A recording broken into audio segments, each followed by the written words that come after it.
안녕하세요. 서산두리치과 박종현입니다. 평소에 즐겨보던 치의신보TV에 출연하게 되어 매우 영광입니다. 제가 오늘 여러분들과 이야기하고자 하는 내용은 임플란트 어시스티드 RPD에 관련된 내용입니다. IARPD라고 많이 사람들이 이제 부르고 있죠. 크게 세 가지로 나누어집니다. 처음에는 대부분 사람들이 이제 서포트만 담당하는 힐링 어버트먼트 위에 RPD를 하는 이런 방식의 접근을 맨 처음에 사람들이 많이 시도했던 것으로 알고 있습니다. 그리고 두 번째로는 임플란트 리테인드 RPD, 즉 어태치먼트, 로케이터 등을 이용하여 유지 지지를 얻는 RPD들도 현재 임상에서 많은 활용을, 많은 사랑을 받고 있다는 것을 알고 있습니다. 제가 오늘 이야기하고자 하는 내용은 그 중에서 임플란트 클래스프 RPD에 관련된 내용입니다. 소수 잔존치 증례의 문제점들에 대해서 먼저 살펴보겠습니다. 의치를 유지 지지할 만한 적절한 지대치가 없고요. 그리고 엇갈린 교합이 관찰되고요. 그리고 수직고경이 상실되어 있고 구강위생 상태가 매우 불량합니다. 자, 이제 이런 문제들은 이제 다들 많이 겪어보셨을 것 같은데요. 이런 이제 케네디 클래스 1 RPD를 하게 되면은 처음에는 교합을 매우 잘 맞춰줬을지라도 의치의 회전에 의한 치마로 인공치 부위 교합 접촉점이 점점 소실되는 것을 많이 경험하셨을 거라 생각합니다. 또한 이렇게 편측지대치로만 RPD를 제작할 경우 처음에는 괜찮다가 의치가 이렇게 회전을 하면서 조직부 소실이 조금 더 일어난 다음에 의치 사용을 환자분들이 매우 불편해하는 경험들을 많이들 가지고 계실 거라고 생각합니다. 편측지대치로 RPD를 이렇게 제작하게 되면요, 시간이 좀 지나면서 이게 지대치에 문제가 생기는 경우들도 굉장히 많습니다. 그리고 이렇게 이제 총위치로 전환을 하게 되면 매우 환자들께서 그 다음부터 만족도가 굉장히 떨어지게 되죠. 그래서 이런 문제들을 조금이나마 이제 덜어보고자 요즘에 제가 많이 시도하고 있는 것은 IARPD입니다.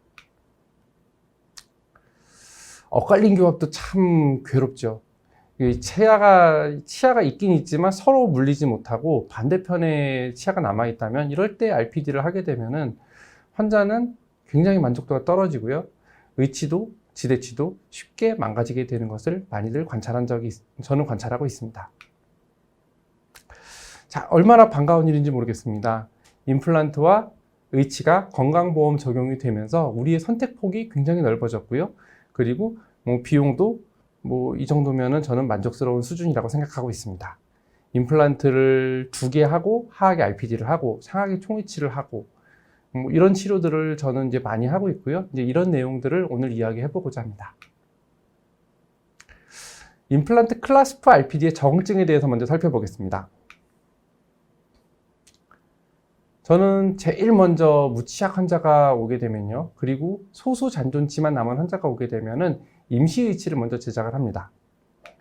그리고 그 임시의치를 옴니백을 이용해서 이렇게 복제를 해두고요. 그리고 모델도 2개를 만들어 둡니다. 하나는 임시의치를 만드는 데 활용을 하고요. 두 번째는 마운팅된 상태로 진단을 하기 위한 모형으로 남겨둡니다.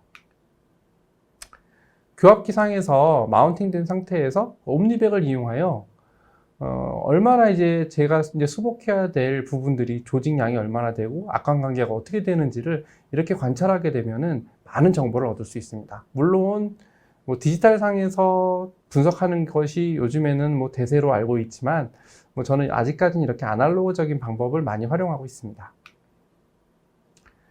그리고 이제 최소한 이제 방사선 검사를 통해서 골양과 골질에 대한 평가는 이루어질 수 있습니다. 우리가 눈여겨보아야 할 것은 환자의 심리적인 부분입니다. 립 서포트가 제대로 회복되지 못한다면 수정 보철물이 완성되고 난 후에 환자의 만족도는 매우 떨어질 수밖에 없습니다. 조직 소실량이 많다면 이렇게 이제 의치를 이용해서 립 서포트를 확보해 주는 것이 환자의 만족도가 높아지게 됩니다. 또 인터아치 스페이스에 대한 평가를 해야 하고요. 그리고 스마일 라인에 대한 고려를 많이 평가를 해보아야 합니다. 만약에 이렇게 스마일 라인에 영향이 없는 환자라면은 우리 선택의 폭이 넓지만 스마일 라인에 영향이 있는 환자 같은 경우에는 이렇게 금속이 다 보이게 만든다면 환자의 만족도는 떨어질 수밖에 없습니다. 이렇게 스마일 라인만 허락을 한다면 저는 조직 소실량이 많은 환자에서 하이제닉 타입으로 보철을 하는 것을 선호하고 있습니다.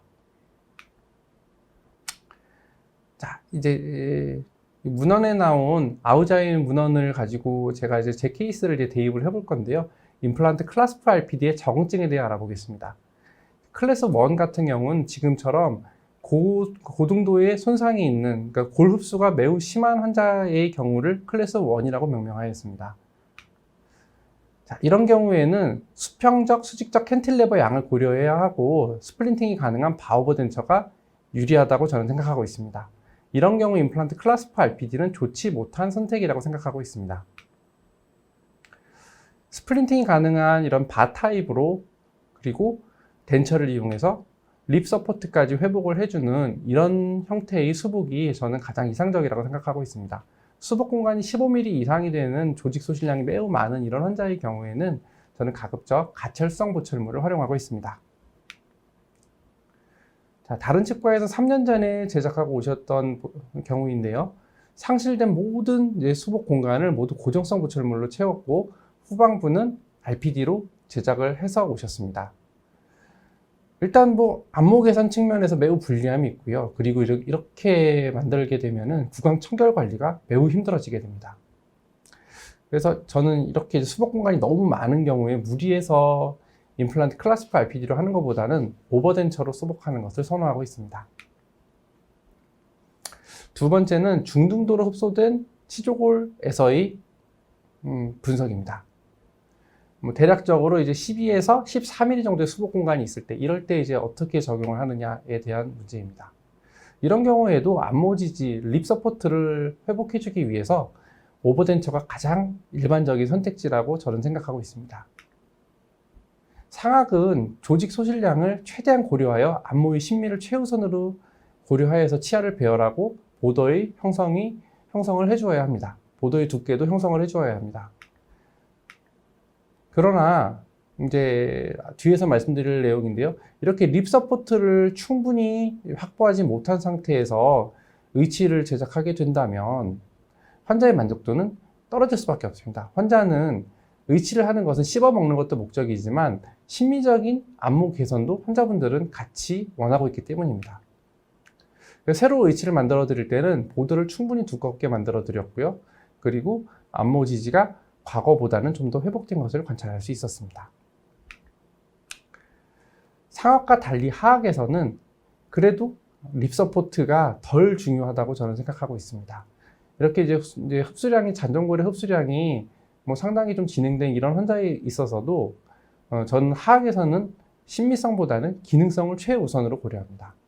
이렇게 이제 임플란트를 위해서 4개의 임플란트를 식립하였고요. 그리고 RPD를 제작해 드렸습니다. 자, 이제 보기에 매우 심미적인 그런 보철물은 아니지만 환자분께서 굉장히 이제 드시질 못해가지고 이제 살이 굉장히 많이 빠지셨었는데요. 의치를 하고 이제는 한 3년 정도 지나서 최근에 한번 다녀가셨는데요. 어느 정도 이제 살이 오른 모습을 보니까 저도 이만큼이라도 일을 가지고 있는 게 얼마나 환자의 삶의 질에 영향을 주는지 저도 한번 돌아보게 되었던 케이스였습니다. 자, 이제 수복 공간이 이렇게 9에서 11mm 정도, 이렇게 이제 고정성 수복물에 적응증이 되는 이런 증례들도 우리가 임상에서 많이 만나게 되는데요. 이런 경우에 이제 무리해서 오버덴처로 수복하게 되면 여러 가지 문제들이 생깁니다.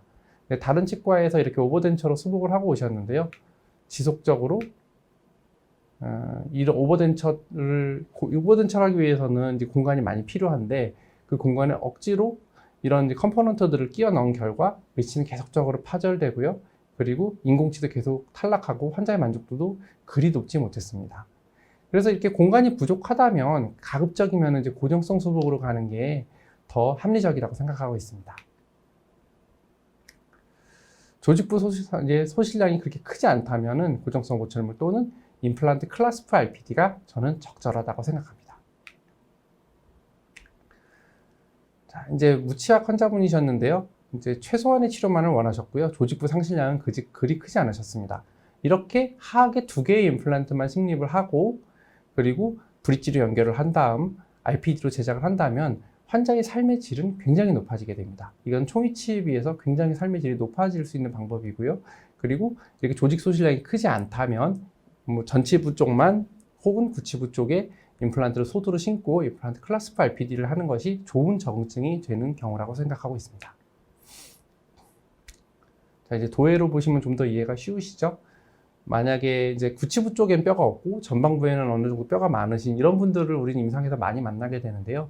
이럴 경우 너무 무리해서 구치부에 식립하는 것보다 전방에 임플란트 식립하고 구치부는 RPD로 수복하는 이런 형태의 수복을 저는 임상에서 많이 활용하고 있습니다.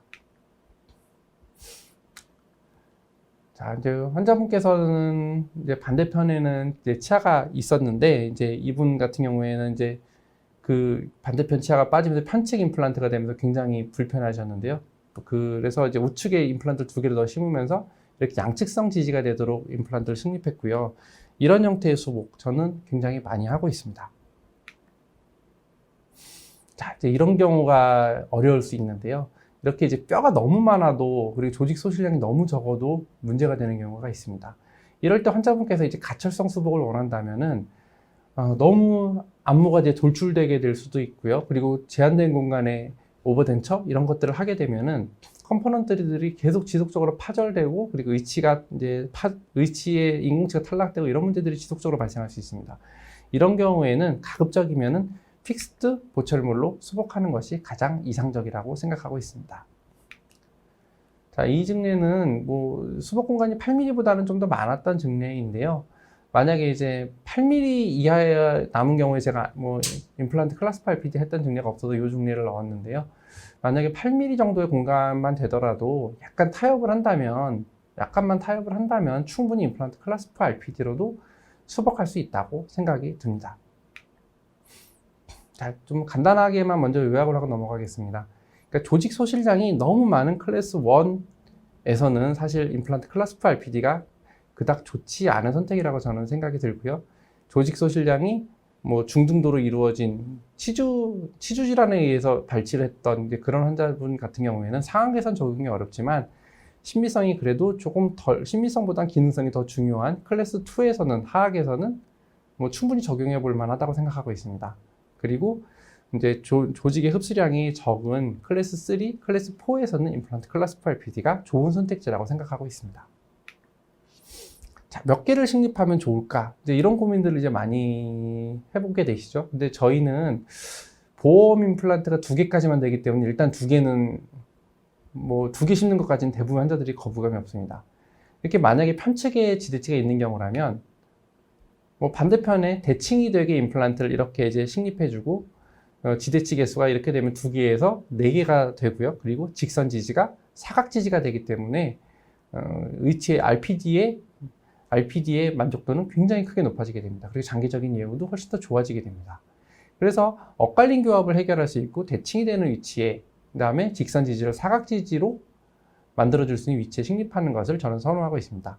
이 내용은 조리라 교수님께서 쓰신 손에 잡히는 극소의치 책에서 가지고 왔습니다.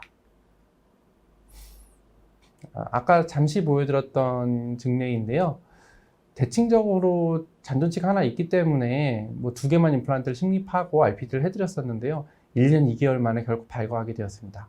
그럴 때 이제 의치를 수리해드렸었는데 만족도가 너무 떨어졌습니다. 그래서 반대편에 40번대에 2개의 임플란트를 추가로 식립하고 RPD를 해드렸습니다. 자, 이렇게 이제 직선 지지가 사각 지지가 됐고요. 그리고 대칭적인 형태를 얻을 수 있었습니다. 그리고 지대치 개수가 2개에서 4개로 늘어났기 때문에 환자의 만족도는 굉장히 높아졌습니다. 그리고 인상 체득할 때 이렇게 버칼 쉘프에서 지지를 얻을 수 있도록 셀렉티브 프레셔 임프레션을 시행하였습니다. 자, 좌측은 4년이 지난 상태의 모습이고요. 우측은 2년이 지난 후의 모습입니다. 자, 이렇게 이제 엇갈린 교합을 해소할 수 있는 위치에 임플란트를 식립하는 것이 굉장히 중요하다고 생각이 들고요. 이 부분은 이제 제가 2016년에 좌측에는 임플란트를 이제 식립할 수 없다고 판단을 했었고요. 그리고 이제 임플란트를 심었지만 이제 상하게 많이 남아있는 잔존치들과 교합이 되지 않는 엇갈린 교합이 되도록 제가 임플란트를 식립했던 경우입니다. 물론 없는 것보다는 나았지만 환자의 만족도는 그닥 높지 못했습니다. 그리고 5년 정도 지난 후에 지금 다시 한번 자세히 보니까 그때보다 이제 수술 실력도 조금 더 늘었고요. 잘 보니까 엇갈린 교합을 해소할 수 있는 위치의 임플란트를 식립할 수가 있었습니다. 식립할 불경인데 제가 환자분께서 2개만 심고 싶어서 2개만 심으신 건 아니고요. 제가 좌측을 심을 수 없다고 해서 못 심었던 거거든요. 그런데 5년 정도 지나고 나서 다시 한번 관찰을 해보니까 심을 만한 뼈가 있어서 2개를 추가로 식립하였습니다. 저는 이렇게 이제 5년 전에는 이렇게 골이 너무 본이 얇기 때문에 이제 식립할 수 없다고 생각했었는데요. 지금 와서 보니까 이렇게 뼈를 조금 평평화하고 상부의 날카로운 부분을 덴처버를 이렇게 갈아내고 임플란트 식립한다면 베이잘보는 굉장히 두꺼운 경우들이 많기 때문에 충분히 임플란트를 식립할 수 있는 경우였습니다. 자, 이제 임플란트를 식립한 후에 이제 평평화가 어느 정도 이제 시행된 후의 모습이고요. 네, 지금 보면은 2016년에 이렇게 2개를 더 심어드렸으면 환자분께서 얼마나 더 편하게 5년간 지내셨을까 하는 생각을 가지고 있습니다. 자, 그리고 이제 가급적 넓게 배치되는 것이 유리합니다. 케이스 1하고 케이스 2하고 비교를 해보면 어떤 것이 더 편할까요? 당연히 더 넓게 지드치가 분포되어 있는 케이스 2 증례가 훨씬 더 환자의 만족도는 높을 수밖에 없습니다. 케이스 1 증례 같은 경우에는 4개나 식립하였지만 비교적 직선 형태의 지지만 얻을 수 있고요. 그리고 케이스 2 같은 경우에는 비교적 후반까지 임플란트가 식립이 되어서 곡선 지지를 얻을 수 있어서 좀 더 의치 스테빌리티가 훨씬 더 높아지게 됩니다. 자, 이제 케이스 1 증례를 보겠습니다. 케이스 1 증례는 멘탈럽의 안테리어 루프가 더 있어서 더 이상 후방에 식립하기가 어려웠기 때문에 이렇게 전방에만 임플란트를 식립했고요. 그리고 RPD를 해드렸습니다. 그래도 이렇게 전방에만 식립했더라도 이렇게라도 있는 거랑 없는 거는 너무나 큰 차이가 난다고 생각합니다. 그래도 아쉬움은 너무 큽니다. 그러나 이제 멘탈럽의 안테리어 루프가 너무 전방까지 연장되어 있는 환자분이었기 때문에 선택의 여지는 없었다고 생각합니다. 저는 이렇게 이제 원바디 임플란트를 식립하는 경우 이런 질문을 많이 받는데요. 어떻게 임시 치환 어떻게 해주냐 이렇게 질문해 주시는 분이 많은데요. 저는 이렇게 치은 퇴축되는 거 이런 것들은 어느 정도 그냥 무시를 하고요. 오히려 엠브레자가 넓어지고 치은 연상 마진되는 거는 고령 환자에서는 좀 더 장점이 있다고 생각하기 때문에 저는 임플란트 식립하고 한 일주일 이내에 인상 체득을 하고요. 파이널 보철물을 바로 넣어드리게 됩니다. 그리고 파이널 보철물을 넣어드리고요. 그리고 이제 한 3개월 정도의 골류착 기간을 갖춘 후에 그 다음에 RPD를 진행하게 됩니다. 자, 이제 이 환자분은 이제 케이스 2에 해당했던 이제 환자분이신데요. 이제 44번 부위를 이제 멘탈럽의 안테리어 루프 때문에 좀 더 전방에 식립한다면은 RPD 지대에 넓게 분포될 수가 없기 때문에 안테리어 루프가 다행히 협측에 있었습니다. 그래서 설측으로 이제 회피해서 식립을 했고요. 그리고 나머지 부분들은 다 이제 골 방향대로 식립을 하였습니다. 이렇게 해서 양측에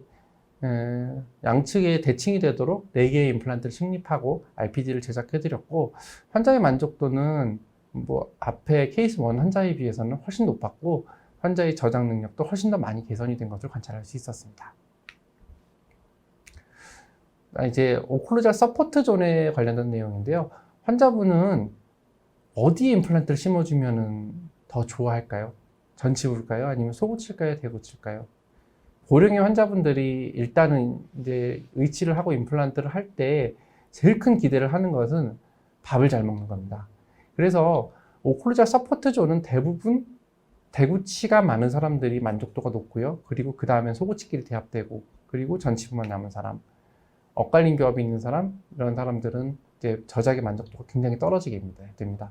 그래서 이 문헌으로 미루어 볼 때 환자의 만족도는 구치부의 임플란트를 식립할 수 있으면 더 유리할 거라는 생각을 저에게 가져다 준 논문입니다. 자, 후방 지지를 확보해주면 환자의 만족도는 굉장히 높아지게 됩니다.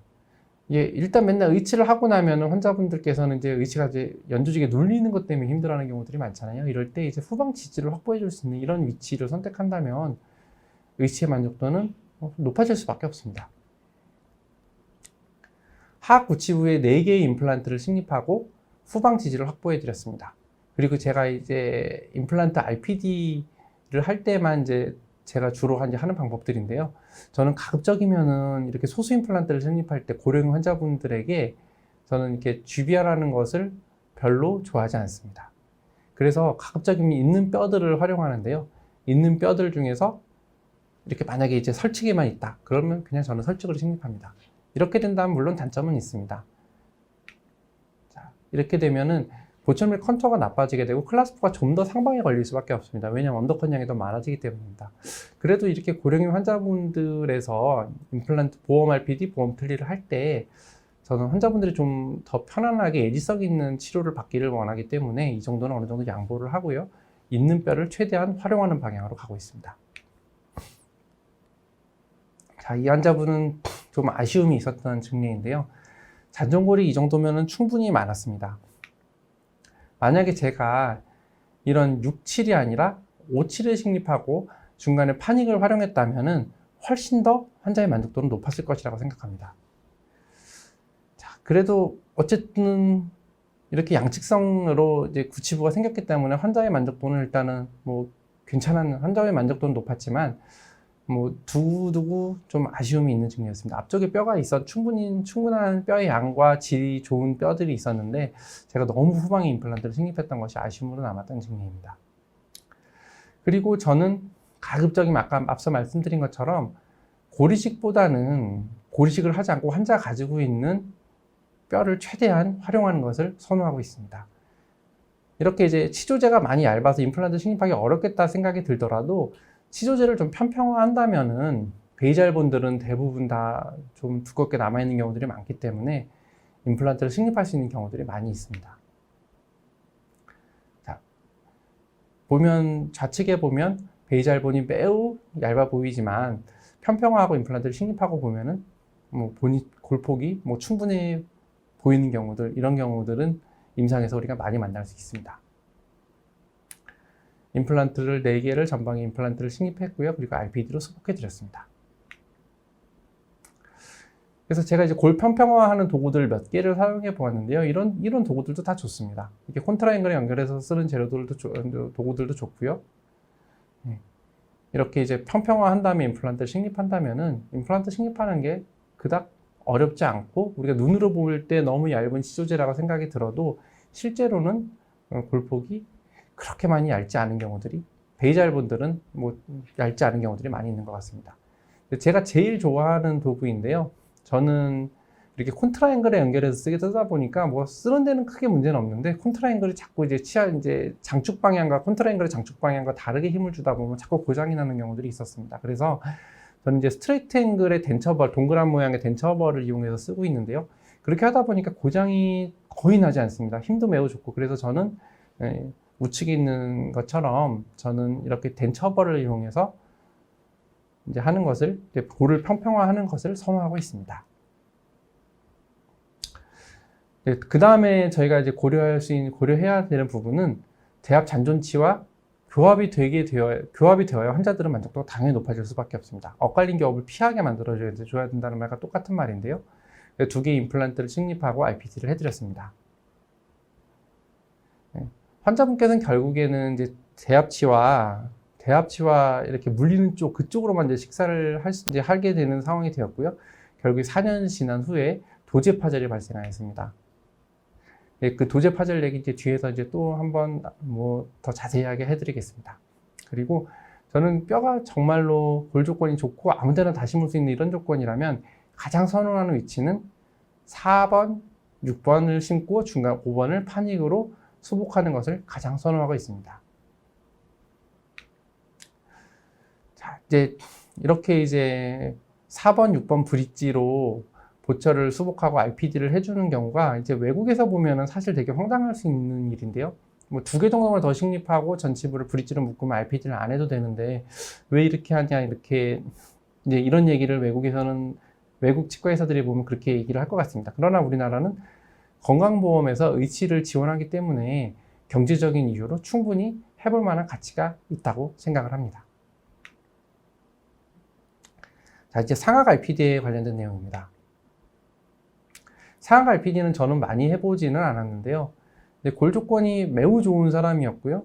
그리고 이제 사실 이렇게 이제 상악에서 이렇게 두 개 임플란트만 하고 RPD를 하는 거는 굉장히 저는 부담이 따릅니다.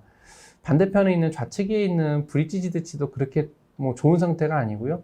이제 언제 망가질지 모른다는 불안감은 늘 가지고 있습니다. 만약에 환자분이 좌측에 이렇게 구치부의 서포트를 확실하게 가져갈 수 있게 구치부 임플란트를 몇 개 더 식립했다면 뭐 충분히 뭐 가능한 옵션이라고 생각하지만 이제 현재대로 이렇게 이제 수복을 한 거에 대해서는 저도 이제 사실 마음이 좀 편하지는 않고요.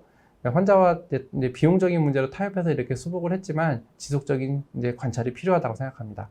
그래서 상황에서는 좀 더 이제 임플란트 식립 개수를 좀 더 늘리는 게 좋지 않을까 하는 생각을 가지고 있습니다. 다행히 이제 2년 정도가 지난 현재까지는 잘 유지되고 있지만 앞으로 환자분께서 이제 30번대 구치부라도 하악 구치부라도 좀 임플란트 수복을 해서 교합력을 좀 더 분산할 수 있었으면 좋겠습니다. 자, 이제 골질에 대한 문제는 상황에서 빼놓을 수 없는데요. 고령의 환자분의 경우에 이렇게 이제 골질이 좋지 못한 경우들을 우린 자주 만나게 됩니다. 자, 이제 가이드를 활용하기 위해서 분석을 했고요. 골질 확인이 필요하다는 내용도 보고받았습니다. 그리고 이제 가이드대로 임플란트 식립하고 있었는데, 너무 골질이, 너무 초기 고정이 약해서 하나는 맨 뒤에 쪽에 임플란트 하나 포기를 하고요. 그나마 골 조건이 괜찮았던 13번 부위로 임플란트를 식립하였습니다. 4개의 임플란트를 식립하고 RPD를 해드렸고요. 이제 9개를 어느 정도 개방할 수 있었기 때문에 환자 만족도가 낮지는 않았습니다. 그러나 이렇게 좋지 못한 골질에 대한 걱정은 앞으로도 지속될 거라고 생각합니다.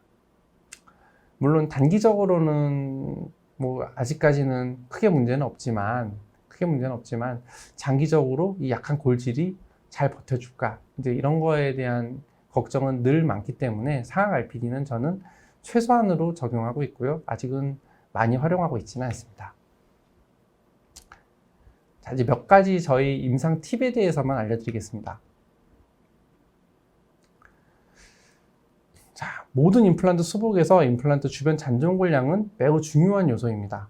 그래서 만약에 이렇게 협착으로 임플란트가 식립되게 되었다면, 뭐 여러 개의 임플란트를 식립했다면 사실 뭐 좀 이 부분에 GBR을 하면서 이렇게 좀 다른 방식으로 접근할 수도 있지만, 임플란트를 심을 수 있는 사이트가 너무나 많은 이런 부분 무치작 환자의 경우에는 이런 부위에 임플란트 식립하고 놔둘 필요가 없습니다. 이런 경우에 그냥 골량이 많은 다른 부위로 이전 식립하게 되면은 좀 더 쉽게 접근할 수 있기 때문입니다.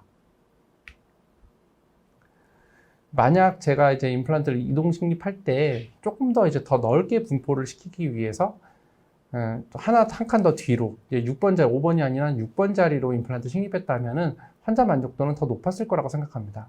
그러나 이렇게 이제 하치조 신경과의 거리에 제한이 있는 경우들이 많기 때문에 임플란트를 좀 더 편하게 심을 수 있는 위치에 식립하기에 저도 자꾸 손이 가는 것 같습니다. 그러나 이제 환자 만족도는 만약에 제가 5번이 아닌 6번 자리 임플란트를 식립했다면 더 높았을 거라고 생각하고 있습니다.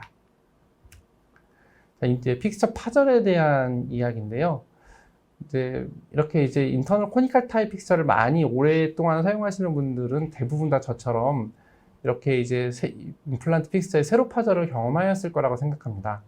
이렇게 이제 세로 파절이 발생하는 이유에 대해서는 저도 뭐 잘 알지는 못하지만, 소재에 남아있는 잔류 응력이 펀치로 헥스를 가공하는 과정에서 문제가 될 수 있지 않을까, 이런 생각을 가지고 있습니다. 그래서 저는 가급적이면은 인터널 코니컬 타입 픽스처를 활용할 때는 헥스가 없는 넌-헥스 제품을 사용하고 있고요.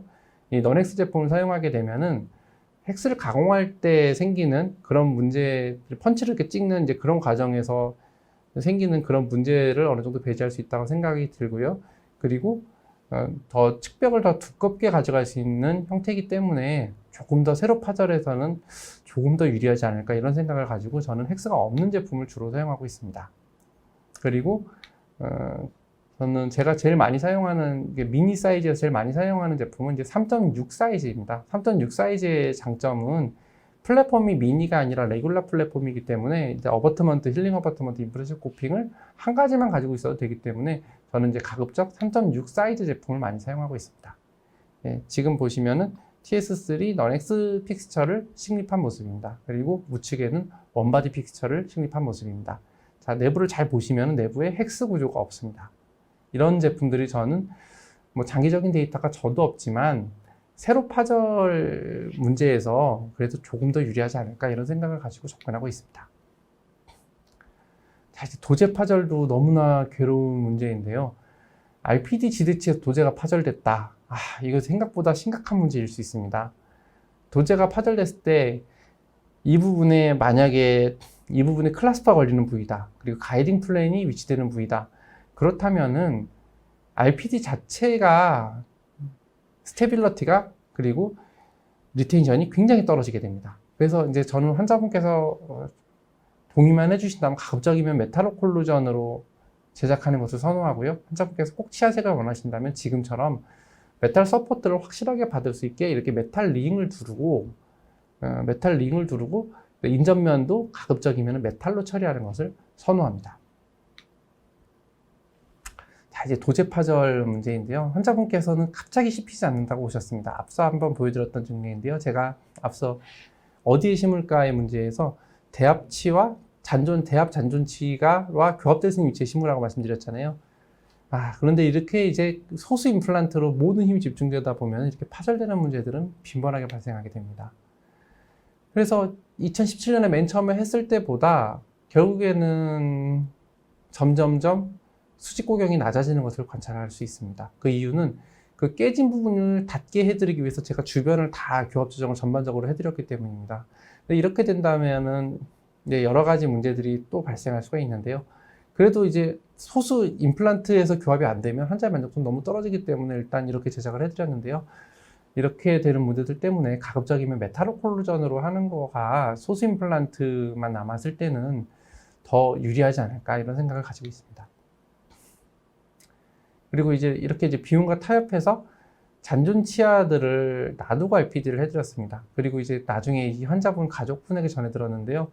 결국에는 우측의 잔존 치아들이 이제 아파지게 돼서 결국에 이 치아들을 발고하게 되었고 다른 치과에서 다시 수복을 하셨다고 전해 들었습니다. 환자분께서는 이거 치료하기 전에 이 부분이 전혀 아프지 않다고 이제 빼고 싶지 않다고 하셔서 저도 이렇게 남기고 이렇게 보철을 해드렸었는데요. 이 고령의 환자분들에서 이렇게 의사소통을 잘하고 아무리 설명했더라도 사실 이게 기억을 못 하시고 이런 문제들이 많기 때문에 참 잔존 치아에 대한 부분도 굉장히 어려운 부분들인 것 같습니다. 네, 1년 뒤에 다른 치과에서 이 치아들을 발치하고 이제 다른 수복을 이제 하셨다고 전해 들었습니다. 그래서 또한 제가 늘 느끼는 부분은 대합치가 차라리 총을 치면은 참 내가 한 RPD들에 대해서 불만이 참 없으신데 대합치가 잘 치면은 그래도 위험성도 도제 파절에 대한 위험성도 증가하고요. 그리고 환자들의 만족도도 좀 떨어지는 것 같습니다. 그래서 대합치의 체급에 맞는 수복을 해줄 필요가 있다고 생각을 합니다. 대합치가 만약에 이렇게 이제 완전히 다 자연치라면은 조금 더 임플란트 식립 개수를 좀 늘리는 게 무조건 더 유리할 거고요. 그리고 임플란트 클래스파 RPD는 가급적이면은 대합치의 조건이 이렇게 총위치나 아니면 소수치만 남은 그런 RPD 증례에서 시도해 보는 것도 좋다고 생각합니다. 다른 치과에서 2년 전에 상하계 IARPD를 하고 내원하셨습니다. 그리고 하악에 4개 임플란트를 추가로 식립하고 제가 하악 RPD를 제작해 드렸습니다. 자, 이제 이 환자분은 이거 하나 때문에 굉장히 좋지 않은 기억을 환자분께 선물해 드렸는데요. 이 트레이 부분을 전집을 짧게 한다고 했는데도 더 짧게 했어야 되는 것 같습니다. 이렇게 이제 임플란트 같은 경우에 언더컷 양이 많기 때문에 인상 체득을 했을 때요. 트레이가 빠지지 않는 문제가 생길 수 있습니다. 그래서 결국엔 전방부를 하이스피드로 이렇게 다 갈아내고 그제서야 인상체를 제거할 수 있었습니다. 자, 임플란트를 이용해서 이제 RPD를 상악, 하악 모두 완성된 이런 증례이고요. 환자의 만족도를 떠나서 환자는 이제 그 과정에서의 기억을 평생 잊지 못하실 것 같습니다. 그래서 인상 체득을 할 때 IARPD 같은 경우에는 이렇게 좀 탄성이 좋은 알지네이트를 활용하거나 조직부를 조금 더 잘 이제 수복해주고 싶다면은 이런 개조인상법을 활용하는 것을 추천드리고자 합니다. 임시 수복물에 대한 것도 참 너무 괴로운 부분인데요. 결국엔 이렇게 4개 정도 임플란트를 식립했다면은 이미저트 로딩이 가장 현실적인 대안이라고 생각하고 있습니다. 그러나 이렇게 이미저트 로딩으로 보철물을 완성하고 난 다음 이렇게 이제 전방부를 이제 RPD를 이용해서 이렇게 회복시켜주면은 환자분의 만족도는 굉장히 떨어지게 됩니다. 그래서 이 부분도 참 딜레마인 것 같습니다. 임시수복이 소수 임플란트를 이용한 RPD 치료에서는 최종 수복을 하는 과정보다 더 어려운 과정인 것 같습니다. 만약에 이렇게 발치후 즉시 식립 이런 과정이 아니라면은 임플란트를 이렇게 서브머전 시키고 템포러리 덴처를 활용하는 것이 가장 현실적으로 맞다고 생각합니다. 그리고 이제 인상 체득할 때 저는 어버트먼트 레벨의 인상 체득하는 것을 좋아하는데요. 이렇게 되면 이제 치은 연화 마진들이 부분 있게 되면은 그 부분 인기가 덜 되게 됩니다. 이런 경우 같은 사이즈 어버트먼트를 그 위치에 재위치시키고 라이트 바디를 그 부분에 첨상시킵니다. 그리고 이제 그 다음에 이렇게 석고 모델을 제작하게 되면은 시원하게 이제 석고 모델에서 마진이 드러났기 때문에 마진을 잘 맞는 보철물을 제작할 수 있고요. 가급적이면 템포러리도 최종 보철물에 준해서 제작하게 됩니다. 파닉 부분까지 이렇게 템포러리를 해주게 되면 환자의 만족도는 굉장히 떨어지기 때문입니다. 그래서 이렇게 이제 지대치를 완성했고요. 그리고 RPD를 완성했습니다. 전치부 RPD는 뭐 거의 폼이라고 할 수 있죠. 거의 기능적인 역할은 못하지만 우리나라에서는 이제 건강보험에 RPD가 적용이 되기 때문에 충분히 가치 있는 치료라고 생각하고 있습니다. 자, 이제 거의 이제 마지막으로 다다르고 있는데요. 자, 이렇게 이제 4개의 임플란트를 식립했을 때 이제 서베이드 이제 브릿지를 어떻게 이제 악관관계를 체득해서 하느냐 이제 그런 문제들이 많이 궁금하실 건데요. 저는 이렇게 왁스림을 이용해서 왁스림을 구강내에서 이렇게 진료실에서 이렇게 만듭니다. 그래서 이렇게 이제 악관관계를 체득해서 템포러리를 먼저 제작을 하고요. 이 템포러리가 적응이 잘 되었다고 생각이 들면은 퍼티를 이용해서 바이트 트레이로 이제 구치부에 악관관계를 인기를 합니다. 그리고 템포러리를 빼고 전치부 쪽을 실리콘으로 바이트 체득하고 그 부분 이제 그렇게 해서 최종 보철물로 이행을 하거나 아니면 이렇게 왁스림을 따로 만들어서 서베이드 브릿지를 만드는 것을 선호하고 있습니다. 그래서 서베이드 브릿지를 대합치가 아무리 총위치라도 임의로 만들면 안 된다는 이야기를 하고 싶은 겁니다. 이렇게 이제 조직부가 많은 이런 이제 조직부가 이렇게 많은 이런 경우에는 뭐 RPD나 총위치에 준해서 이렇게 림을 이용해서 악관관계를 체득하는 것이 가장 현실적이라고 생각하고 있습니다. 자, 요약입니다. 임플란트는 대합 잔존 치아와 교합되는 위치에 식립하는 것이 일단 전 최우선이라고 생각합니다. 일단은 환자분께서 이제 저작 만족도가 높아야 되기 때문에 반대편에 치아가 있다면 그 부분과 물리게 해주는 것이 가장 좋다고 생각합니다. 즉, 엇갈린 교합을 해소할 수 있는 대칭적인 위치의 임플란트를 이제 식립한다는 거죠. 그리고 가급적 넓게 분포해서 구치부를 포함하여 식립하는 것이 유리하지만 하치조 신경과의 제약 때문에 그것이 늘 가능하지는 않은 것 같습니다. 그리고 연결 고정이 중요한 요소라고 생각하고 있습니다. 국소 위치는 제가 늘 제일 강조드리고 싶은 건 인상 체득할 때 언더컷에 유의해야 된다는 것입니다. 자연치와 다르게 언더컷 양이 굉장히 많기 때문에 인상체가 빠지지 않을 수가 있습니다. 그렇기 때문에 좀 탄성이 좋은 인상제를 활용하는 거, 그리고 서베이드 브릿지를 제작할 때 왁스림으로 악관관계를 체득해야 된다는 것입니다. 서베이드 브릿지를 제작할 때 그냥 임의로 브릿지를 제작하면 나중에 문제가 될 수 있습니다. 그리고 임시 수복물 과정이 저는 가장 어려운 것 같습니다. 대합치는 처음 시작하시는 분들이시라면요, 불안정한 대합치가 있는 그런 케이스는 좀 피하시고 대합치가 총위치인 케이스를 선택해서 해보시면 어떨까 합니다. 자, 그리고 할아버지들보다는 할머니들이 좀 더 예후가 좋을 수 있고요. 그리고 이제 2개를 식립하게 되면 여러 가지 문제들이 생깁니다. 보험이 2개까지만 되기 때문에 참 저희도 환자분에게 설득하는 게 쉽지는 않지만 2개를 더 투자해서 양측성으로 이제 임플란트가 있는 것과 편측으로 있는 것은 너무나 큰 차이가 납니다. 그렇기 때문에 2개를 식립하게 되면 당장은 괜찮을 수 있어도 장기적으로 환자분께서 계속 찾아올 일이 생깁니다. 그래서 조금 더 투자를 하는 김에 이렇게 4개의 임플란트를 식립하도록 한적하게 잘 설명을 드리는 게 저를 위해서나 환자를 위해서나 더 좋은 것 같습니다. 템포러리에 관련된 문제들인데요. 이렇게 좀 짧은 임플란트를 진입하는 경우는 가급적 서브머징하고 템덴처를 사용하는 것을 저는 추천드리고요. 그리고 이렇게 하치신경과의 거리가 제한이 있는 이런 경우에도 잘 찾아보면 숏 임플란트를 심을 수 있는 부위들은 굉장히 많습니다. 기적으로는 대부분 넓기 때문이죠. 그래서 가급적이면 내가 심기 쉬운 위치의 임플란트를 식립하는 것보다 전략적으로 더 유리한 위치의 임플란트를 식립하는 것을 권해드리고자 합니다.